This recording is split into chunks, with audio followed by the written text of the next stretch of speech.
Enquanto eu orava, fiz menção a uma frase que o Ranieri tem dito muito. Eu creio que o Senhor tem nos chamado para esse lugar, de colocarmos a nossa expectativa nele. Eu digo isso porque, pela graça de Deus, tem tanta gente feliz, tem tanta gente empolgada com tudo que está acontecendo aqui na nossa casa, na nossa igreja. E louvado seja o Senhor por essa santa euforia. Mas eu acredito também que em meio a essa convicção de alegria, nós também temos que ter a convicção de onde o nosso coração está.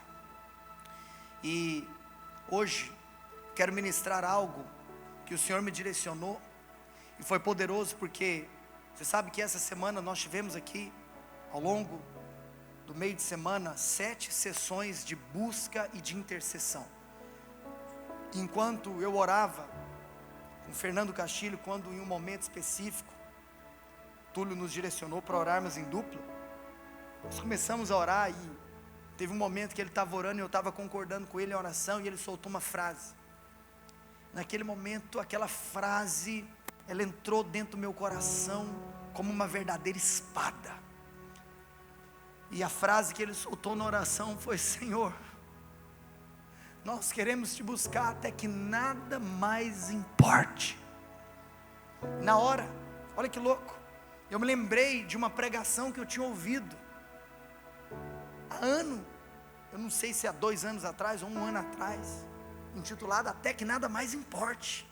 E eu falei: meu Deus, é isso que nós precisamos de relembrarmos antes de nós entrarmos nesses dias de conferência. Deus está nos chamando para um lugar aonde nós possamos dizer: até que nada mais importe. Eu pedi para você abrir em Filipenses 3:7, porque, e pode hoje projetar enquanto eu liberar esses textos, porque, amados, um dia o apóstolo Paulo disse: mas o que para mim era lucro, isto considerei perda por causa de Cristo.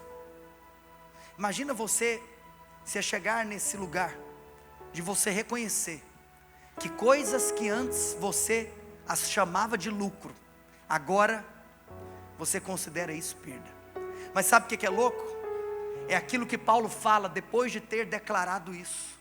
O apóstolo Paulo fala que o motivo para ele ter chegado nesse lugar de consciência é o próximo versículo, aonde ele traz no verso 8, que sim, deveras eu considero tudo como perda. Sabe por quê? Por causa da sublimidade do conhecimento de Cristo Jesus, o meu Senhor, por amor do qual perdi todas as coisas e as considero como refúgio para ganhar a Cristo. Em outras palavras, eu usei uma expressão hoje pela manhã. O apóstolo Paulo teve um encontro com algo que fascinou completamente o coração dele. O apóstolo Paulo, ele era um homem completamente fascinado pela sublimidade do conhecimento de Cristo Jesus. Sabe o que acontece quando você vem para esse lugar de total fascinação? É que alguns valores que você atribuía para algumas determinadas coisas, eles inevitavelmente são alterados no seu coração. Inevitavelmente você vai perceber valores alterados. É interessante porque o que eu acredito é que a descoberta que Paulo teve, porque olha só, não precisa de abrir, mas se você voltasse para entender o contexto, antes do apóstolo Paulo falar que tudo aquilo que antes ele considerava lucro, agora ele considerava perda, ele cita nos versículos anteriores do capítulo 3, quem ele era, antes de conhecer a Cristo. Ele cita o berço dele, um berço religioso, um berço de ouro. O apóstolo Paulo, ele era judeu, mas cidadão romano, e como um judeu, ele foi criado aos pés de Gamaliel. Como um judeu, ele foi colocado em um lugar de ser treinado pelos principais mestres da lei. Ou seja, ele entendeu que quando ele teve essa descoberta de Cristo, as demais coisas perderam para ele completamente o valor. Isso nos mostra que essa descoberta que o apóstolo Paulo teve, que é a sublimidade de Cristo, se tornou para ele tão importante que aquilo que antes ele atribuía importância, agora comparada com a importância da sua descoberta, passa a não ter mais o nível de relevância que aquilo tinha anteriormente em seu coração. Claramente, o apóstolo Paulo aqui nos remete a um entendimento não apenas do senhorio de Cristo, mas ele nos traz a clareza da primazia que Cristo deve ocupar nas nossas vidas.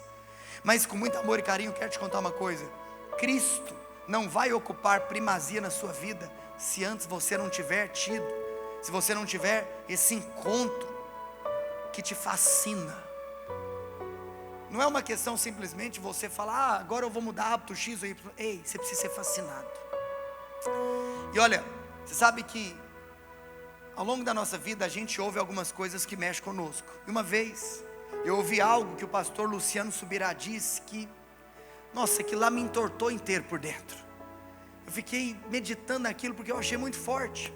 Ele contou que na passagem de ano de 2007 para 2008, ele tomou uma decisão em Deus, e ele virou para a mulher dele e falou assim: amor, eu até vou compartilhar com você que nesse ano de 2008 a minha vida vai ser completamente transformada, porque eu vou literalmente mudar hábitos. Não na realidade que eu não tenho bons hábitos, mas eu decido intensificar a maneira com a qual eu vivo o meu cristianismo. E foi quando então o Luciano Subirá testemunha que foi a primeira vez que, quando ele jejuava na água, no líquido, que ele ficou 21 dias sem comer nada. Ele já tinha feito jejuns de líquido, de água, sem comer nada, mas ele nunca tinha ficado 21 dias. Em 2008 foi a primeira vez que ele ficou 21 dias. Além disso, ele falou que ele aumentou o número de horas que ele gastava orando diariamente, assim como ele também decidiu aumentar o número de capítulos que ele lia da Bíblia todos os dias.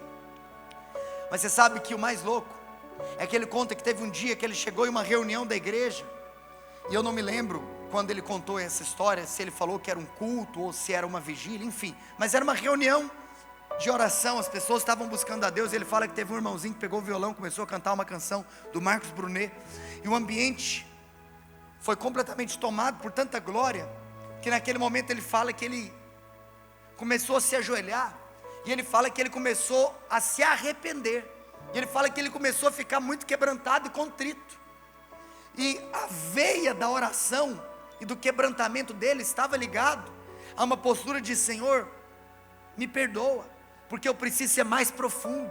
Senhor, me perdoa, porque eu preciso de cavar mais fundo, porque eu preciso de ir além. Eu posso entregar mais, eu posso viver mais, eu posso ter mais realidade. E aí foi engraçado, porque ele conta que nesse momento que ele estava sentindo isso, estava orando isso, presta atenção, nesse ano que ele tinha decidido fazer aquilo que antes ele não fazia, ele fala que veio algo na cabeça dele: ei, por que eu estou orando isso? Porque na realidade eu estou fazendo coisas que eu nunca fiz antes. Eu estou jejuando como antes eu nunca jejuei. Eu estou lendo como antes eu nunca li. Eu estou orando como antes eu nunca orei. Em outras palavras, talvez eu não precise desse quebrantamento todo. E aqui eu quero te entregar o primeiro ponto da mensagem, que eu chamo de o dilema entre a performance e a paixão. Sabe o que o Espírito Santo falou com ele? Você tem feito o que você nunca fez, mas eu estou abrindo os seus olhos, porque é óbvio que eu me alegro com você fazer mais do que você fazia antes, mas eu quero te abrir os olhos para um lugar onde eu estou te convidando, aonde o que você faz, o que você intensifica, não se trata apenas de melhorar a sua performance. E sabe o que o Luciano Subirá conta? Que Deus falou para ele: sabe o que você está fazendo? Você está quebrando os seus recordes, mas não necessariamente você está mais apaixonado por mim. Amados, quero dizer algo para você. Nós devemos sim ir além, nós devemos sim fazer mais, nós devemos sim intensificar, mas eu quero te falar uma coisa: não se trata de nós aumentarmos as nossas performances, não se trata de nós batermos os nossos recordes, mas se trata de nós termos um coração de falar: eu quero me apaixonar mais. Você sabe que tem algo que mexe comigo. Marcos capítulo 7 versículo 6, Jesus está falando. Tudo bem que eu sei que ele estava endereçando a sua fala aos fariseus, e nós sabemos que os fariseus eram um público alvo de uma constante exortação, todos nós sabemos disso. Mas a grande verdade é que o fato de Jesus ter falado o que ele falou me fez pensar em algo. Jesus, ele claramente faz uma referência, absolutamente, à profecia de Isaías, aonde, pode projetar, Marcos 7:6, respondeu-lhes: bem profetizou Isaías a respeito de vós hipócritas, como está escrito: este povo honra-me com os lábios, mas o seu coração está longe de mim. Verso 7, a escritura diz: e em vão me adoram, ensinando doutrinas que são preceitos de homens. Sabe o que eu estava pensando? Você sabe que Isaías profetiza 700, 800 anos antes de Cristo. Jesus estava falando que aquilo que Isaías falou não foi simplesmente algo que estava submetido ao tempo aonde Isaías estava vivo, mas o que Jesus estava falando é que aquilo não acontecia apenas no tempo de Isaías, que aquilo continuava acontecendo. Se Jesus disse que aquilo continuava acontecendo 700 anos depois, por que nós vamos dizer que talvez isso não acontece mais? Então, eu preciso ter a humildade de reconhecer que talvez pode ser que isso ainda aconteça, que talvez pode ser que certamente isso aconteça. E meditando sobre isso, aquilo que veio no meu coração, que eu falei: Senhor, eu não quero viver isso. Eu não quero, pode voltar para o verso 6, eu não quero ser alguém que te honra com os lábios, mas o coração está longe. Eu não quero que a minha adoração seja em vão. Eu não quero. Eu creio que o Senhor nos chama para um lugar onde aquilo que sai da nossa boca é realidade do nosso interior. Você sabe que os hipócritas, eles são literalmente conhecidos por isso, por pessoas que falam de algo que não é realidade no seu interior. Amados, o convite de Deus para a nossa comunidade de fé é um convite a nós deixarmos de lado toda hipocrisia, é um convite a nós abandonarmos toda atitude farisaica, é um convite a nós declararmos que não é simplesmente, não se trata de aumentarmos a nossa performance, mas se trata de nós sairmos mais apaixonados. Você sabe, eu tenho convicção, porque Deus sempre faz, e nessa conferência esse lugar vai estar completamente tomado de pessoas. Tenho certeza que esse prédio vai estar lotado. Eu tenho certeza que talvez nós vamos viver coisas que nós nunca vivemos, mas o meu clamor é que nós não simplesmente possamos, para nós, nos nossos números, batermos recordes, mas que nós possamos, domingo que vem, quando nós encerrarmos essa conferência aqui juntos, eu e vocês, que nós possamos estar mais apaixonados por Ele. Você sabe que em Apocalipse capítulo 2, pode abrir, nós temos a descrição de uma igreja que é modelo para nós, a descrição de uma igreja que é referência, porque de maneira muito clara nós temos aqui palavras que definem características presentes na edificação da igreja de Éfeso. A escritura diz, Apocalipse capítulo 2, verso 1, ao anjo da igreja em Éfeso escreve: essas coisas diz aquele que conserva na mão direita as 7 estrelas e que anda no meio dos 7 candeeiros de ouro. E o texto continua dizendo, eu vou ler até o verso 5: conheço as tuas obras, tanto o teu labor como a tua perseverança, e que não pode suportar homens maus, que pusestes à prova os que a si mesmos se declaram apóstolos e não são, e os achastes mentirosos, e tens perseverança, e suportastes provas por causa do meu nome, e não te deixastes esmurecer. E tenho, porém, contra ti, que abandonaste teu primeiro amor. Sabe o que é doido? Porque até o verso 3, nós temos declarações muito fortes, declarações muito positivas, declarações que para nós nos ensinam, são declarações didáticas. Jesus começa elogiando uma igreja. É como se nós estamos aqui diante de uma igreja que tem uma alta performance. Sabe por quê? Jesus fala que eles tinham 3 coisas: que eles tinham obra, que eles tinham labor e que eles tinham perseverança. Essas obras falam que eles eram um povo ativo. O labor fala que de fato eles eram um povo que trabalhava sem cessar. E a perseverança fala que talvez mesmo quando não tinha uma motivação natural, eles continuavam fazendo. Com certeza isso é para nós um ensino de que nós devemos ser um povo sim de obras, de labor e de perseverança. E digo mais, além de nós vermos essas 3 características, eu poderia te citar mais 2. Uma quarta característica que nós temos aqui destacado no texto, é que eles eram um povo resiliente. Nós lemos aqui que eles suportavam provas por amor do nome. Suportavam provas. Uau! Era um povo que literalmente tinha essa resiliência de sofrer danos, se necessário fosse, em favor do nome de Cristo.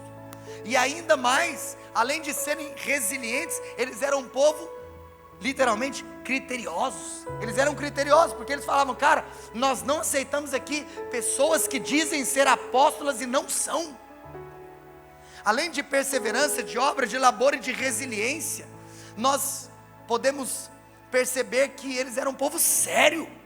Eles não aceitavam brincadeiras, fingindo que alguém era algo que não era verdadeiro na sua vida.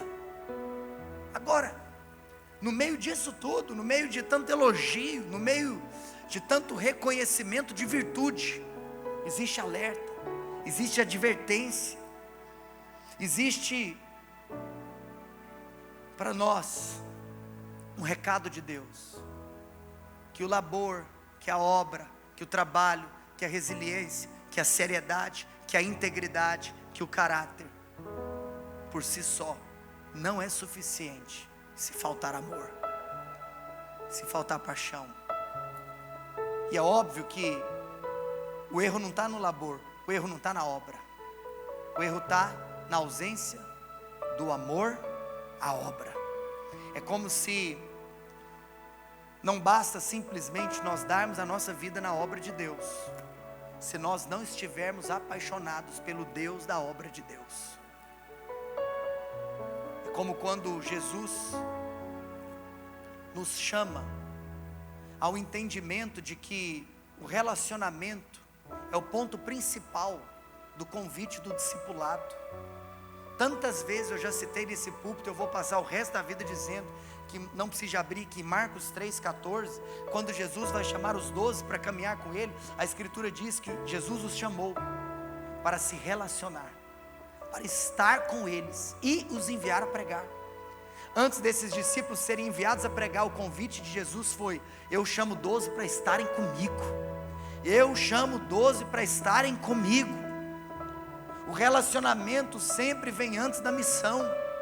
É claro que se não tiver missão, o discipulado está incompleto. Discipulado é relacionamento mais trabalho, relacionamento mais missão. E tem tanta gente hoje querendo distorcer o que é discipulado. Tem tanta gente querendo viver em um mundo cor-de-rosa, achando que o discipulado é só relacionamento. Não é. Discipulado é trabalho também. Mas por outro lado tem tanta gente que discipula, trabalha, mas não se relaciona. Discipulado é relacionamento mais trabalho, relacionamento mais missão.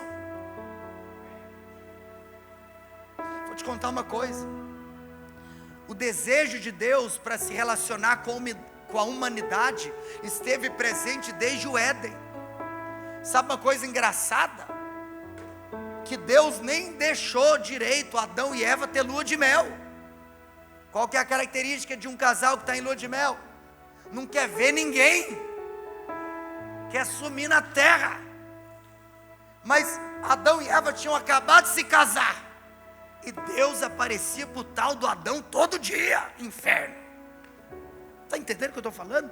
Em outras palavras, eu estou brincando aqui para você entender uma coisa. Por que Deus aparecia todo dia? Por que Deus vinha ter com Adão na viração do dia? Sempre para dizer: ei, humanidade, ei, humanidade. E aqui é o meu segundo ponto. Meu primeiro ponto, então, é o dilema entre a performance e a paixão. Mas o meu segundo ponto, ei, humanidade, é o entendimento de que o propósito pelo qual nós existimos é a busca, é o relacionamento. Nós existimos com o propósito de até que Ele venha, até que Ele venha, eu vou clamar, eu vou clamar, eu não vou parar, até que Ele venha. Esse é o propósito pelo qual a raça humana existe. Deixa eu contar uma coisa. Já viu quando um pai vai brincar de pique-esconde com seus filhos? No meu caso, com as minhas filhas. Eu amo brincar de pique-esconde com elas. E é engraçado quando elas estão contando e eu tenho que esconder. Você sabe o que eu faço? De propósito, eu procuro algum lugar, algum objeto, enfim, muito estúpido para eu me esconder. É como se eu tentasse me esconder debaixo dessa caixa. Na realidade, claro que não é uma tentativa, mas de uma maneira muito consciente, eu vou fingir que eu estou me escondendo. E aí sabe o que eu faço para aparecer? Eu viro de costa. Porque se eu estiver de frente, ela pode achar: uai papai, você não escondeu. Mas quando eu viro de costa e eu abaixo, e é claro que está aparecendo muito, em outras palavras, eu sei que ela vai me achar. E aí naquele momento que ela vem correndo e que ela fala: eu achei o papai. Ah, que momento. Existe um êxtase que é liberado, um aroma suave no ambiente. Sabe por quê? Porque eu me escondo com a intenção de ser achado. Por que um pai se esconde com a intenção de ser achado? Porque o que agrada o coração do pai é ver o seu filho buscando pela sua presença. Você está falando amém? Porque você sabe que eu não estou me referindo a uma brincadeira de pique-esconde entre o pai e uma filha. Você já entendeu o que eu estou querendo te dizer. Deixa eu te contar uma coisa. Amados, nós que somos pastores, a gente passa por cada uma. E uma vez, um casal procurou um pastor, porque o pau estava quebrando na casa dele. Era assim, uma situação hilária, porque por conta de uma coisa tão assim natural, o desentendimento foi tamanho que sozinho eles não conseguiram resolver. E o engraçado é que estava um irado com o outro, estava um indignado com o outro. Você sabe qual que era o motivo da briga do casal? Uma ida ao supermercado. Mas eu me identifico, porque falar em ir no supermercado, meu Deus do céu, na realidade só tem uma coisa que me pega mais. Você sabe, eu não gosto de ir no supermercado, mas na feira, supermercado eu não gosto, a feira eu abomino. Mas a grande verdade é que esse casal estava brigando porque o sonho da vida da esposa era que o marido fosse no supermercado com ela. E ela ficou no pé desse homem. Ela ficou no pé desse homem tanto que sabe o que ele fez? Ele decidiu ir. E ele foi no supermercado. Ele foi grilado. Ele foi possesso de alguma coisa que a gente não sabe o que é. Mas ele foi. Mas eu vou te falar, quando eles voltaram, aquela esposa estava indignada com ele. Aí, esse homem ficou louco. Às vezes é assim, né? Parece que a gente faz o que elas querem e o trem pior, a gente fala, não bate, não fecha. Mas tudo bem, vamos lá, vamos até o fim. Porque ele falou assim: mulher, eu não estou entendendo. O sonho da sua vida era eu ir no supermercado com você. Aí eu vou, e agora você está mais grilada ainda comigo. Mas você sabe, a grande verdade é que quando aquele homem chegou no supermercado, ele não parou de reclamar um segundo. A cara dele ficou fechada, as compras inteiras. E no final das contas, a companhia daquele homem foi horrível, foi terrível. E aí, porque o engraçado é que quando eles estavam contando a história, o pastor falou assim: ué, mas perguntou para a mulher, por que que você ficou chateada no final das contas, se ele fez o que você queria? E aí sabe o que aquela mulher respondeu? Pastor, é porque ele não entendeu o que eu queria. Porque eu não queria que ele fosse ao supermercado simplesmente, eu queria que ele desejasse ir comigo para o supermercado. Aí é loucura. Mas quero te contar uma coisa: o que Deus mais quer de você não é que você simplesmente o busque, mas você sabe o que Deus mais quer?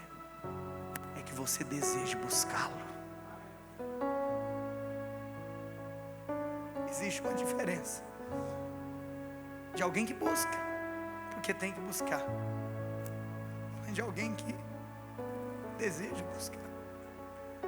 Você sabe, eu concordo que oração é uma das tarefas mais difíceis para um cristão. Mas é engraçado porque escondido nesse lugar de dificuldade, que é perseverar na oração, existe um prazer, que quando algumas pessoas descobrem esse prazer,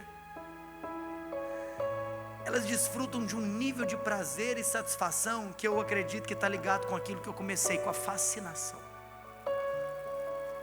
É quando você simplesmente não ora porque tem que orar, mas você deseja passar tempo com Ele. É como se quando você percebe que você vai para um lugar onde você vai passar tempo com Ele, isso começa a tocar o seu coração. Quero te falar uma coisa: Deus não quer só que você vá para o supermercado, Deus quer que você deseje ir para o supermercado. Eu acredito que esse é o nosso coração. Eu acredito que esse é o desejo da nossa alma, que nós possamos reconhecer que Deus está nos levando para esse lugar. Você sabe que semana passada eu li aqui Atos 17, pode projetar lá, Atos 17, 26. Eu li em um contexto na semana passada, quando em Atenas eles levantaram um altar ao Deus desconhecido, mas eu vou só simplesmente falar uma coisa que tem nada a ver com o que eu falei na semana passada. Paulo estava aqui pregando na Grécia. Por mais que naqueles dias o Império Romano era um império que dominava de maneira bélica, de maneira política, mesmo que o Império Grego já não estava mais em ascensão, porque o Império Romano tinha dominado tudo, nós sabemos que quem mais exportava cultura não era o Império Romano, era a Grécia. E nós sabemos que da Grécia então se levantavam os grandes pensadores a respeito dos propósitos da vida humana. É por isso que então a Grécia se tornou o berço da filosofia. E essa cultura, ela imprimia tanta influência que até mesmo o Novo Testamento não foi escrito na língua oficial dos romanos, foi escrito na língua oficial dos gregos. O Novo Testamento não foi escrito em latim, foi escrito em grego. E nesse lugar, no berço do intelecto humano, no berço da razão, no berço da tentativa de encontrar a razão pelo qual o homem existe, o apóstolo Paulo disse: de um só fez toda a raça humana. Deus fez a raça humana para habitar sobre toda a face da terra, e havendo fixado os tempos previamente estabelecidos e os limites da habitação, esse que fez a raça humana, Ele fez a raça humana, sabe para quê? Próximo versículo: para buscarem a Deus. O motivo da existência da raça humana é a busca a Deus. O propósito pelo qual existimos é buscarmos a Deus. Eu quero te falar, Salmos capítulo 84, verso 6, pode abrir. Diz que mesmo em meio a um vale árido, o Senhor faz dele um manancial. Eu estou citando aqui muita coisa, né, de gente que procura pastor. Estava até comentando com a minha esposa esses dias. Tem coisa engraçada que é quando às vezes no final da mesma reunião, no final do mesmo culto, no final da mesma atividade, seja lá do que for que nós estivermos fazendo juntos, tem gente que vira e fala assim: nossa pastor, o culto de hoje, hein? Meu Deus, que culto! Mas no mesmo culto, no final você tem outras pessoas que falam a mesma coisa, só que é o contrário. Nossa, mas que culto, hein? Fala, meu Deus, que coisa estranha. O culto foi o mesmo. Os dois estavam no mesmo lugar, ouviram as mesmas músicas, ouviram a mesma palavra. Você sabe que a grande verdade é que muitas vezes a questão com relação à sensibilidade de ambiente não está simplesmente apenas naquilo que te cerca, mas naquilo que te preenche. Você sabe que em Salmos capítulo 84, que eu acabei de citar, aqui diz que você pode estar passando por um vale árido, mas Deus faz dele um manancial. Sabe o que significa? Que não é o ambiente externo que determina aquilo que você está sentindo interiormente. Você sabe que mananciais, também em algumas versões é substituído por fontes. Você pode estar em um deserto, tem fonte dentro de você. Não é o ambiente externo que determina a sua sensibilidade interior. Quero te contar uma coisa: não importa o que está sendo cantado, não importa o que está sendo pregado. E é claro que Deus nos livre, eu não estou fazendo citação a ser falado heresias, isso ou aquilo, mas dentro de um ambiente de seriedade e de integridade, não importa o que está sendo feito, a questão não está no ambiente, a questão está no seu interior. Eu quero profetizar que o Senhor vai nos levar para esse lugar de muita sensibilidade, e o Senhor nos chama a essa responsabilidade de entendermos que nós faremos o ambiente. John Wesley diz que não se admita no coração outro desejo ou propósito supremo que não seja o Senhor. C.S. Lewis diz que o cristianismo, se é falso, não tem nenhuma importância. Se é verdadeiro, tem infinita importância. Mas a única coisa que o cristianismo não pode ter é uma moderada importância. Amados, quero finalizar falando uma última coisa para você. Em primeiro lugar, eu te disse que nós estamos mediante a um dilema entre a performance e a paixão. Em segundo lugar, eu te disse que o motivo pelo qual a raça humana existe é a busca por aquele que a criou. Mas em terceiro lugar, antes de nós entrarmos nessa conferência, eu tenho um recado para te dar: cuidado com as distrações. Cuidado com as distrações. Eu queria finalizar lendo Lucas 14, verso 15.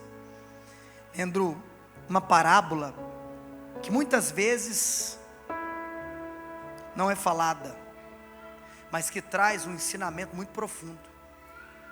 Lucas capítulo 14, verso 15. A escritura diz que, ora, ouvindo tais palavras, um dos que estavam com ele à mesa disse-lhes: bem-aventurado aquele que comer pão no reino de Deus. Ele, porém, respondeu: certo homem deu uma grande ceia e convidou muitos. À hora da ceia, enviou o seu servo para avisar os convidados. Disse: vinde, porque tudo já está preparado.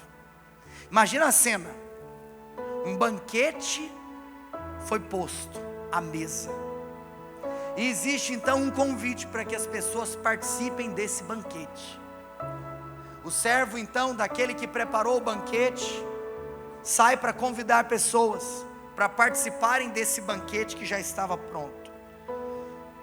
Mas a escritura diz que no verso 18: não obstante todos, a uma começaram a escusar-se. Então apareceram 3 pessoas, e disse o primeiro: comprei um campo, preciso ir vê-lo, rogo-te que me tenhas por escusado. Mas, verso 19, outro disse: eu comprei 5 juntas de bois, e vou experimentá-las, rogo-te que me tenhas por escusado. E no verso 20, para finalizar, o terceiro disse: casei-me, e por isso eu não posso ir. Estava tudo pronto, a festa estava pronta, o banquete estava servido à mesa, mas por distrações, algumas pessoas decidiram não desfrutar daquilo que estava sendo preparado para elas. Mas você sabe o que eu quero chamar você a reflexão nessa noite? A natureza das desculpas não eram coisas erradas, não eram coisas que nós poderíamos chamar de maldições. Não, eram bênçãos de Deus, eram coisas pertinentes, eram coisas justas. Um recebeu uma terra, outro recebeu 5 juntas de bois. Imagina naquela época, não era como hoje que nós estamos aqui, né? Simplesmente comendo o que outros estão plantando. O número de pessoas que plantavam naquela época era muito maior. Mas eu acredito que assim como hoje, as pessoas obviamente ganhavam dinheiro de acordo com aquilo que estavam plantando. Então imagina, receber mais 5 juntas de bois. Em outras palavras, é um aumento de ganho. Isso é bênção. Prosperidade é bênção, aumento de ganho é bênção. Você quer falar de uma bênção maior do que o casamento? Foi o Senhor quem disse: não é bom que o homem esteja só, far-lhe-ei uma auxiliadora que lhe seja idônea. Então nós estamos aqui falando sobre tantas coisas certas. Você sabe o que o Espírito Santo ministrou no meu coração, que eu quero deixar para você para finalizar essa mensagem? O problema dos cristãos é que tem muita gente querendo saber se algo é certo ou errado, quando na realidade precisa entender que a grande questão não é se algo é certo ou se algo é errado. A grande questão é quando uma coisa certa ocupa um lugar errado. Então nós precisamos hoje de ter essa postura, de louvar ao Senhor por tudo que Ele tem feito, mas de termos muito temor, de entender que se nós tivermos revelação da supremacia, da sublimidade de Cristo, nosso senso de valor e importância será completamente alterado. Que nós possamos, mediante a esse convite de um banquete que está sendo preparado da parte do Senhor para nós, não ser encontrado como essas pessoas, que simplesmente por motivos naturais. Eu vou te contar algo com muito amor e carinho, não falando especificamente só da nossa conferência, mas muito daquilo que é preparado e organizado da parte de Deus para algumas pessoas.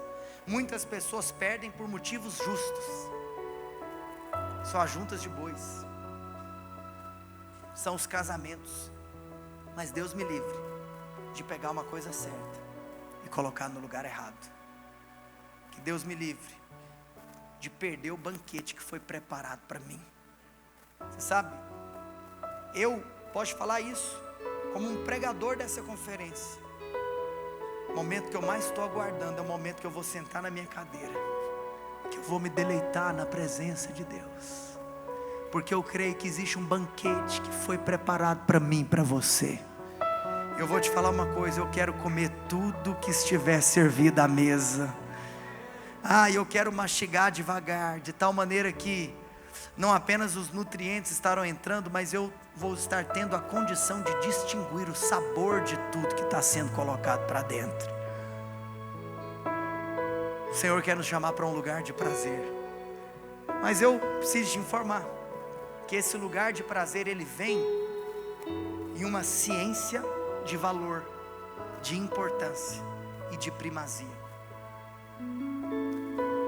Hoje quero te dizer, caso você ainda não tenha feito a sua inscrição, existe um banquete que está servido, existe um banquete que foi colocado à mesa. Toma muito cuidado, porque sempre que nós infelizmente deixamos de receber do que Deus tinha para nós. É por conta de coisas que muitas vezes são lícitas, mas que ocupam o lugar errado. Queria que vocês colocassem de pé, que nós cantássemos uma canção que nada mais importa para nós. Nós só queremos o Senhor. E eu queria incentivá-lo a cantar isso para finalizar o nosso último encontro antes da conferência. Nós só queremos a Ti, Senhor. Nós só queremos a Ti. Que nessa semana nós possamos ser, pode desligar as luzes, por favor. Que nessa semana nós possamos ser completamente atraídos para esse lugar. Erga suas mãos aos céus.